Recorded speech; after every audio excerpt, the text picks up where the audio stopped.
Joey Logano will win in the round of 8. Saw that one coming. Your eyes just look so hollow right now. I'll just say it now, Joey Logano will win the championship. Joey Logano steps into history! Well, my friends, the prophecy was true, and the worst has come to pass. Joey Logano is the 2024 Cup Series champion, and I honestly wasn't prepared for it. I mean, usually my predictions age like milk and bread and fish, and man, I really gotta go grocery shopping. And I always knew this could happen. I was well aware that he was still in contention in Phoenix. But even still, as he crossed the finish line, it felt like everything had changed. Like after years upon years of cracking, the dam had finally flooded. And now we're left wondering, what the hell is that? It was funny enough that he was here to begin with. I guess we all thought that at some point the joke would get old. But now they expect us to laugh forever, and all I can do is hang my head. What the fuck is this piece of shit? Never mind just the Championship 4 contenders, Joey Logano now holds sole possession of the single worst average finish for a Cup champion ever, and it's not even close. But you know what? He got enough haterade in my last video, where some of you commented that I shouldn't hate the player, I should hate the game. That's not a bad idea. So finally, after years of tiptoeing and being about as subtle as a brick through a window, it's time to talk about how NASCAR has the worst championship system ever conceived by the human race.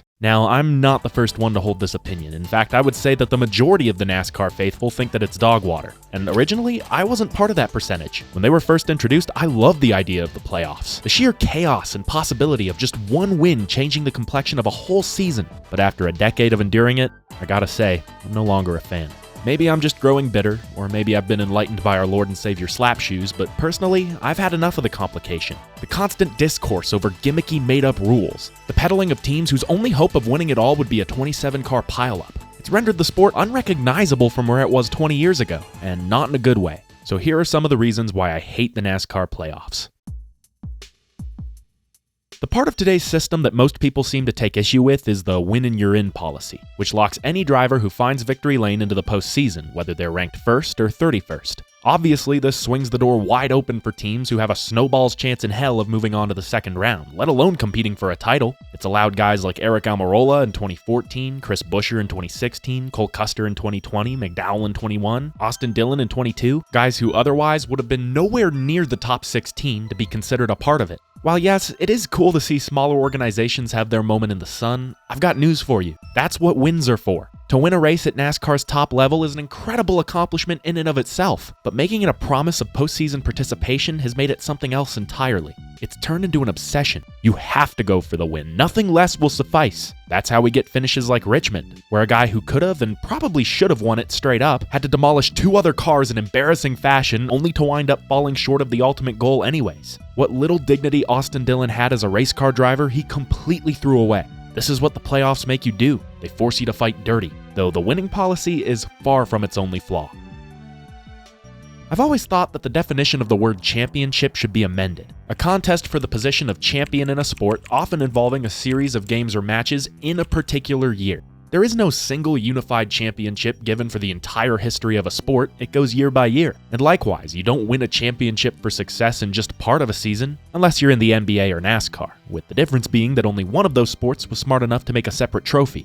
It would be a stretch to say that the first part of the NASCAR season doesn't matter at all, as it does decide your seeding and how many points you enter each round with. But the fact that you could win 35 races, all but one of them, and still lose the championship is a sign that something is very, very wrong. When the outcome of what's supposed to be a season-long championship comes down to just the last stretch of races, it loses its bearing over the rest of the season. This is why many people don't accept Joey Logano as the 2024 champion, because through most of 2024, he was ass. Just take a look at F1. Despite McLaren coming alive and Ferrari recently finding their footing, Max Verstappen still holds the championship lead because throughout the whole season, he's been the most consistent. And that's what the championship should honor, the best team through the whole year. And unfortunately, in the 42 years before the NASCAR playoffs, the driver with the best average finish won the championship 29 times, giving it about a 69% success rate. Nice. It's not concrete, but it does make sense. The driver with the best finishes usually walks away with the cup. So you want to know how many times that's happened in the NASCAR Cup playoffs? Twice. Only twice in the 11 years of this goofy points format has the driver with the best average finish won it all. Again, it's not a perfect metric, but it certainly deserves a higher success rate than 18%. This trophy does not reflect the season it says it does, and very rarely is it hoisted by the rightful winner, which, to that point, I have to apologize. The amount of slander I've spewed at Joe Log is unfair. He saw the system, he faced the system, and he beat the system 3 times. And he should thank his lucky stars for that system, because without it, it's possible, no, likely, that he never would have won a single Cup championship. Just think about it. If the NASCAR playoffs didn't exist and each season played out in the same way, Joey Logano would have finished 4th in 2018, 3rd in 2022, and 12th in 2024. He has never once been the best driver in a full NASCAR season. That doesn't matter. Since he turns on the jets at just the right time, he gets to put his name right with the greats like Pearson, Yarborough, and Waltrip.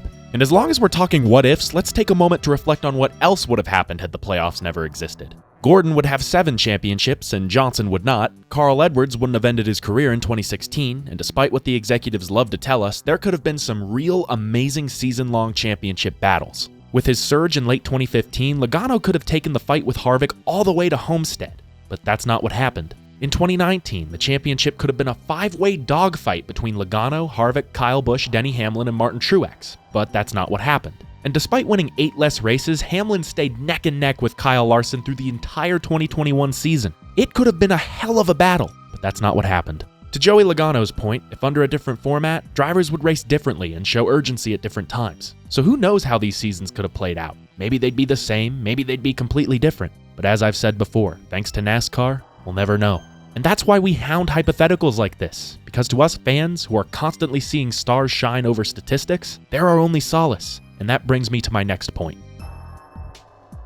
All of our drivers knew the format, and these drivers in all 3 national series competed and went to the highest level, and they deserve to be here.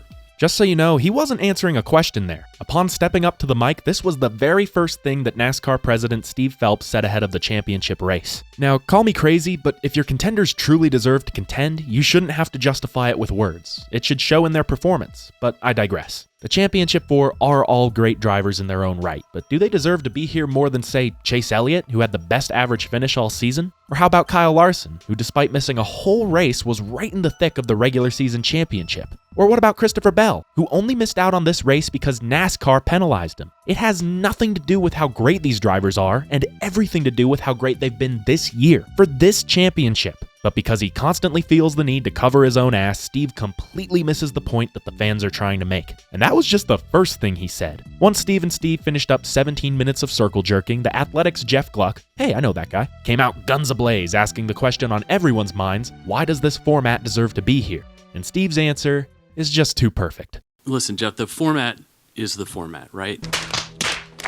Now, to his credit, he does mention the possibility of changing it up in the future, but that notion is basically shot down by the very next things they say. The format is one thing, right? But playoffs, I think we're not going to go away from playoffs. We're not the only sport where the best statistical team does not get to the Final Four. You cannot argue with the quality of racing that the playoffs have delivered. God, these guys are going to hotbox the media center with all that copium. Of all this so-called amazing racing we've seen in the playoffs, I would say that Homestead is the only one that sticks, which is ironic since they used to hold the finale there and it would probably behoove them to put it back. And yeah, that race was good, but do you know where we saw racing that was even better? Atlanta in February, Bristol in March, Kansas in May, Darlington in May. All races that were iconic in their own right and had nothing to do with the playoffs, besides the winners getting into them. As for NASCAR digging their heels in over the current format, I can't say that I'm surprised. I'm amazed that they even acknowledge their critics to begin with. And as for the constant comparison to stick and ball sports, which, yes, I am guilty of too, it's true. If the last Super Bowl had any takeaway, it's that the best team doesn't always walk away with the crown.